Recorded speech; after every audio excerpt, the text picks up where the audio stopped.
ये वीडियो जो है वो क्लास 5 के स्टूडेंट्स के लिए है और क्लास 5 में आज हम लोग आपकी हिंदी का लेसन 3 करने वाले हैं जिसका टाइटल है जल ही जीवन है। ये जो है आपको जल के ऊपर एक लेख है जिसको हम लोग को पढ़ना है। कहता है क्या कि बच्चे जो पृथ्वी पर जल को क्या कहा जाता है? अमृत कहा जाता है। हमारे जीवन में वायु के बाद जल का ही स्थान जो है सबसे ज़्यादा सर्वोपरि है। इसका कोई भी आज विकल्प मौजूद नहीं है। आज लगभग जो है 5700 लाख वर्ष पूर्व, मतलब आज से अगर पीछे आप जाते हो 5700 लाख वर्ष पीछे, तो पृथ्वी पर जो है उसी समय कहा जाता है कि जल की क्या हुई थी, उत्पत्ति हुई थी। जल जो है सृष्टि के 5 प्रमुख तत्वों में शामिल है, जो कि आपको 5 कहा जाता है ना कि 5 पंच तत्व से हमारा शरीर बना हुआ है। तो उन पंच तत्वों में एक जल भी है। महासागर जो है पृथ्वी के क्षेत्रफल का लगभग 72% हिस्सा घेरे हुए हैं, जिसमें 13 लाख खरब टन पानी होने का अनुमान लगाया जाता है।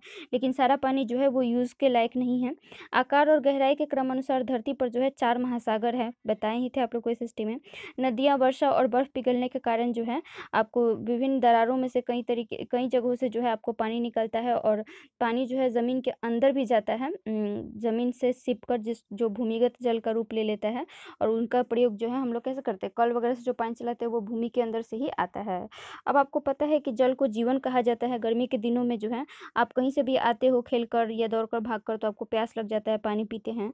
अब अगर आप सोचिए कि प्यास लगने पर अगर आपको पानी नहीं मिलेगा तो क्या होगा? प्यास से मर ही जाएँगे। क्यों? क्योंकि हमें जो है प्यास लगता है और हम लोग पानी पीते हैं और पानी से जो है हम लोगों की वास्तव में पानी के अतिरिक्त किसी दूसरी चीज़ से हम लोग का प्यास नहीं बुझ सकता है। जनसंख्या में जो है आज हमारा तेज़ी से वृद्धि हो रहा है। भारत में इस कारण पानी की समस्या बहुत ज़्यादा गंभीर हो गई है। सन 1901 में हमारी जनसंख्या घनत्व जो है वो 77 व्यक्ति प्रति स्क्वायर किलोमीटर थी। लेकिन यही 1991 में बढ़कर 267 व्यक्ति प्रति स्क्वायर किलोमीटर पर पहुंच गई और आज के डेट में जो है ये लगभग 300 व्यक्ति प्रति स्क्वायर किलोमीटर हो गया है और इससे भी ज़्यादा बढ़ गया है। 2060 तक जो है कृषि के क्षेत्र में करीब 120 अरब घन मीटर पानी की आवश्यकता होगी, क्योंकि जनसंख्या बढ़ रही है लगातार। हमारे देश की जनसंख्या तेज़ी से बढ़ रही है और सबकी प्यास बुझाने के लिए पानी की मांग भी क्या है, उतनी ही तेज़ी से बढ़ रही है। नदी, झरना, तालाब सब जो है वो आपको धीरे धीरे क्या हो रहा है, प्रदूषित हो रहा है। कचरा वगैरह डालकर हम क्या कर रहे हैं, उनको गंदा कर रहे हैं। पानी में जब बहुत ज़्यादा गंदगी हो जाती है तो वो उस पानी का होना नहीं होना एक ही बराबर है, क्योंकि उसका इस्तेमाल नहीं किया जा सकता है। मटमैला पानी जिसमें धूल या मिट्टी के कण मिले हुए होते हैं, वैसे पानी से पेड़ पौधों की सिंचाई हो सकती है, लेकिन उसका इस्तेमाल जो है कल कारखाना वगैरह में नहीं किया जा सकता है। यही कारण है कि और उसमें क्या है ना कि जो आपको नदी वगैरह है ना, उसमें कल कारखाना का भी वेस्ट लोग फेंक देते हैं, मिला देते हैं, जिस कारण पानी जो है वो आपको जहरीला भी हो जाता है। शहरों की विभिन्न नालियों से निकलने वाला जो गंदा पानी होता है वो अधिकांशतः नदियों में प्रवाहित कर दिया जाता है, नदी में डाल दिया जाता है, जिससे पानी क्या होता है, प्रदूषित हो जाता है और उपयोग के लायक नहीं रह पाता है। और लेकिन ऐसे पानी को अगर हम लोग दोबारा साफ़ कर लिया जाए तो फिर मतलब शौचालय या बागवानी या फिर इंडस्ट्रियल यूज़ में हम लोग ला सकते हैं। जितने भी कुआँ, तालाब, नदी वगैरह होते हैं जो कि आपको बहुत ज़्यादा गर्मी में सूख जाते हैं, वर्षा ऋतु आने पर उनमें फिर से हम लोग को पानी मिलने लगता है। लेकिन हमारे देश में जो है वर्षा भी कभी बहुत ज़्यादा होती है तो कभी बहुत ज़्यादा कम हो जाती है, एक समान वर्षा तो कभी होती नहीं है। इसके कारण जो है आपको जान-माल का खतरा बना रहता है अगर बारिश ना हुई तो। सूखा पड़ने से क्या होता है, कुआँ, तालाब, नदियाँ सब एक साथ सूख जाते हैं और सबको पानी नहीं मिल पाता है। सूखे इलाके में जो है लोग एक-एक बूँद पानी के लिए तरसते हैं।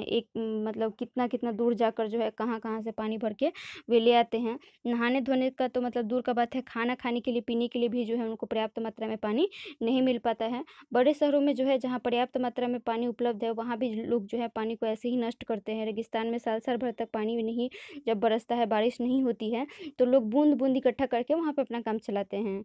दुनिया के कई इलाकों में जो है आपको कई-कई वर्षों तक वर्षा नहीं होती है, जिसके कारण जो है लोग वहाँ के काफ़ी तकलीफ झेलते हैं।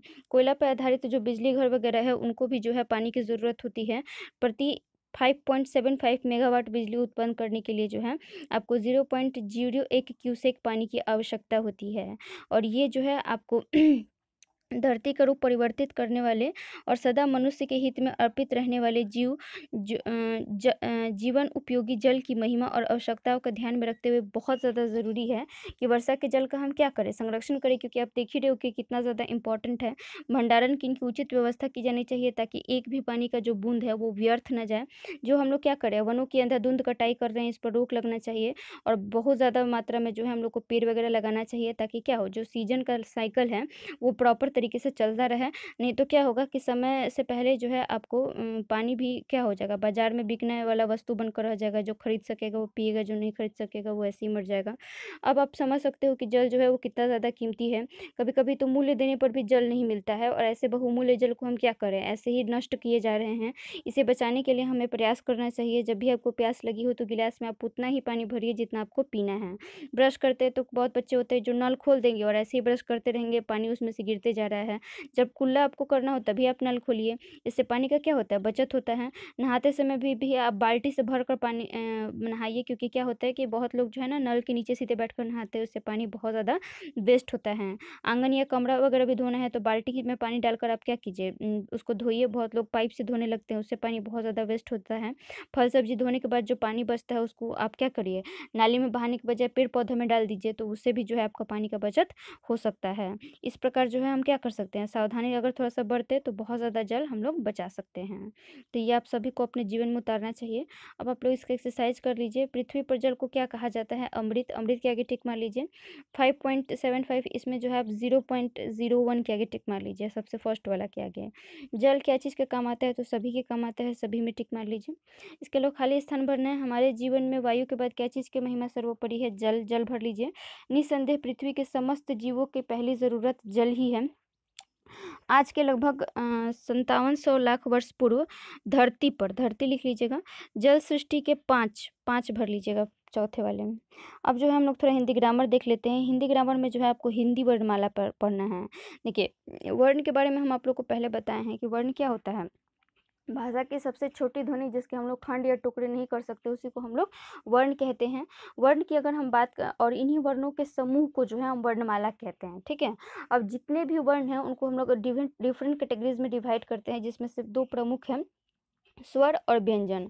स्वर में जो है आपको टोटल 11 आते हैं आपके वर्ण, और व्यंजन में जो है टोटल 35 आते हैं।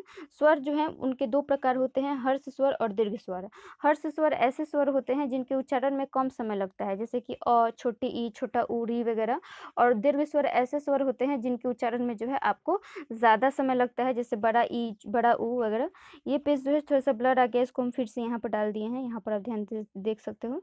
इसके अलावा जो हम आपको मात्रा, अगर स्वर की बात करें तो सबको पता है कि कौन से स्वर की कौन-सी मात्रा होती है, तो मात्रा एक बार इसको आप केवल देख लीजिएगा।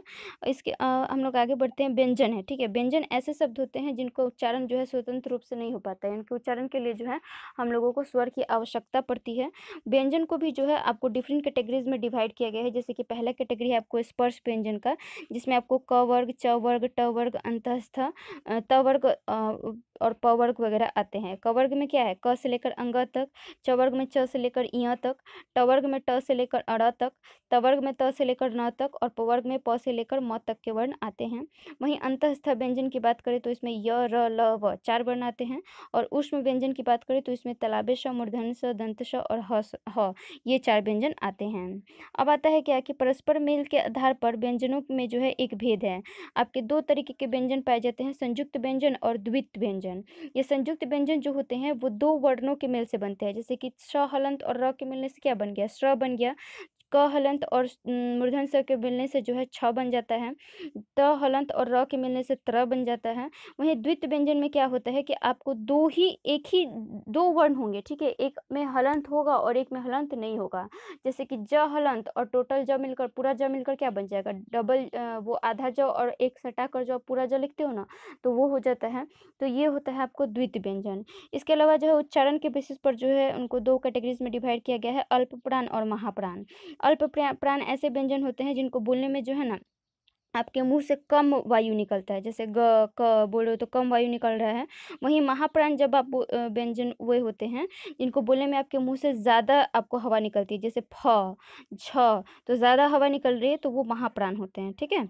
इसके अलावा जो है आपको अनुनासिक और अनुस्वार और विसर्ग जो है, अनुस्वार क्या होता है, जो बिंदु ऊपर होता है उसको हम लोग अनुस्वार कहते हैं, जैसे हंस, बंग, भंग, ठीक है। इसके अलावा विसर्ग जो होता है, जो आपको 2 ठो बिंदु होता है अह की मात्रा में, उसको हम लोग विसर्ग कहते हैं, जैसे दुख, स्नेह, स्नेह, ठीक है। ज़्यादा संस्कृत के शब्द इसमें मिल जाएंगे। अनुनासिक जो है वो चंद्र बिंदु वाले शब्द पे लगता है, जैसे कि चांद हो गया, ठीक है, या फिर गाँव, आँख वगैरह, इनमें जो है अनुनासिक का प्रयोग होता है। इसका एक्सरसाइज अगर आप करने चलो तो इसमें जो है सही गलत है। सबसे पहले जैसे दिए हुए वर्णों के समूह को वर्णमाला कहते हैं, सही है, ये सही मान लीजिए। वर्ण के 4 भेद होते हैं, ये भी वर्ण में जो है आपको मुख्यतः कौन-कौन आते हैं? स्वर और व्यंजन आते हैं, तो ये सही नहीं है, इसको आप गलत कर लीजिए। व्यंजन जो है स्वरों की सहायता के बिना बोले जा सकते हैं, ये गलत है। चंद्र बिंदु अनुस्वार का चिन्ह है। नहीं, अनुस्वार का चिन्ह नहीं है, अनुनासिक का चिन्ह है, ये भी गलत कर लीजिए। उच्चारण के आधार पर व्यंजन के 2 प्रकार होते हैं, ये सही है, इसके आगे सही कर लीजिए। 2 भिन्न व्यंजनों के मिलने से संयुक्त व्यंजन बनते हैं, सही है, ये भी। छ और त्र द्वित व्यंजन है, नहीं, ये संयुक्त व्यंजन है, ये गलत है।